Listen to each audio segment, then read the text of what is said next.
Hi hello. അപ്പം ഞാനിരുന്ന് വെട്ടി വിഴുങ്ങുന്നുള്ളത് വേറൊന്നുമല്ല, നമ്മളെ കടുമ്പും കോഴിക്കറിയുമാണ്. അപ്പോൾ കാസർഗോഡുള്ള ആർക്കും കടുമ്പിനെക്കുറിച്ച് പ്രത്യേകിച്ച് പരിചയപ്പെടുത്തേണ്ട ഒന്നും ആവശ്യമില്ല. പക്ഷെ എൻ്റെ മുമ്പത്തെ വീഡിയോ കണ്ടിട്ട് ഒന്ന് രണ്ടാൾക്കാർ ചോദിച്ചിട്ടുണ്ടായി ഇതെന്താണ് സാധനമെന്ന്. അപ്പോൾ അതിൻ്റെ പേരാണ് കടുമ്പ്. അപ്പോൾ അതെങ്ങനെ ഉണ്ടാക്കുന്നതെന്ന് ഞാൻ പറഞ്ഞുതരാം. അതിനായിട്ട് നമ്മൾ എടുത്തിട്ടുള്ളത് റേഷൻ അരിയാണ്. 3-4 മണിക്കൂർ കുതിർത്തി കഴുകി വൃത്തിയാക്കി വെച്ച റേഷൻ അരി മിക്സിയുടെ ജാറിലിട്ട് ഒരു പിടി തേങ്ങയും അല്പം ഉപ്പും അതായത് കുറച്ചെന്ന് പറഞ്ഞാൽ അധികം വെള്ളം വേണ്ട ഇതിന്, ദോശമാവിന് പോലെ. ഇത് ഒരു തിക്കായിട്ടാണ് നമ്മൾ അരക്കുന്നത്. തേങ്ങ ഇഷ്ടമില്ലാത്തവർക്ക് ഒഴിവാക്കാം, പക്ഷെ തേങ്ങ ഇട്ടാലാണ് ഇതൊന്നും കൂടി ടേസ്റ്റ് ആയിട്ടുണ്ടാവുക. ഇത് അത്ര നൈസായിട്ടൊന്നും അരക്കണ്ട, അതിനെക്കാട്ടിലും നല്ലത് കുറച്ച് തരിതരിപ്പോടെ അരക്കുന്നതാണ്. തരിതരിപ്പ് ഇഷ്ടമില്ലാത്തവർക്ക് വേണമെങ്കിൽ നൈസായിട്ടും അരക്കാം, പക്ഷെ കൂടുതൽ ടേസ്റ്റ് അതിനാണ്. അതിനുശേഷം ഇതുപോലെ ചൂടായ പാനിലേക്ക് മാവ് ഒഴിച്ചിട്ട് നന്നായിട്ട് പുതുക്കിയെടുക്കുക. ഇവിടെ കാസർഗോഡുകാർ പറയുന്ന പുതുക്കിയെടുക്കുക, നിങ്ങളവർ എന്താ പറയാന്ന് എനിക്കറിയില്ല.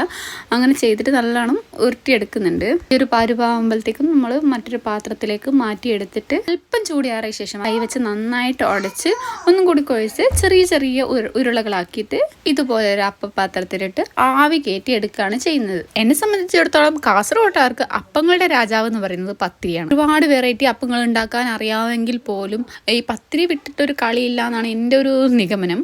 അതല്ലാത്തവരും ഉണ്ടാവും കേട്ടോ. ആ പത്തിരി ചുടുന്നതും ഇത് ഏകദേശം ഇതേ മാവ് പോലെ തന്നെയാണ്. പക്ഷെ ഇതിൽ ആ പത്തിരിക്ക് നമ്മൾ തേങ്ങ ഇടൂല, അത് നന്നായിട്ട് നൈസായിട്ട് അരച്ചിട്ട് ഇതേപോലെ പുതുക്കിയിട്ട് അങ്ങനെ ഉരുളകളാക്കിയിട്ട് പിന്നെ പത്തിരി പ്രസ് ചെയ്തിട്ട് ചുട്ടെടുക്കാന്ന് ചെയ്യുന്നത്. അപ്പോൾ നമ്മുടെ വിഷയത്തിൽ നിന്നും തന്നെ മാറാതെ കടുമ്പിലേക്ക് തിരിച്ചു വരാം. ഇതിൻ്റെ കൂടെ നമുക്ക് എന്ത് കറി വേണമെങ്കിലും യൂസ് ചെയ്യാം. പച്ചക്കറിയോ മീൻ കറിയോ കോഴിക്കറിയോ ബീഫ് കറിയോ എന്ത് കറി വേണമെങ്കിലും യൂസ് ചെയ്യാം. ഏറ്റവും കൂടുതൽ ടേസ്റ്റ് ആയിട്ടുണ്ടാവും തലേ ദിവസത്തെ മീൻ ചാറൊക്കെ ഉപയോഗിക്കുകയാണെങ്കിൽ ഇത്രയും നല്ലത്. അപ്പോൾ വീഡിയോ ഇഷ്ടപ്പെട്ടാൽ എല്ലാവരും ലൈക്ക് ചെയ്യാനും സപ്പോർട്ട് ചെയ്യാനും മറക്കരുത്. Okay, by.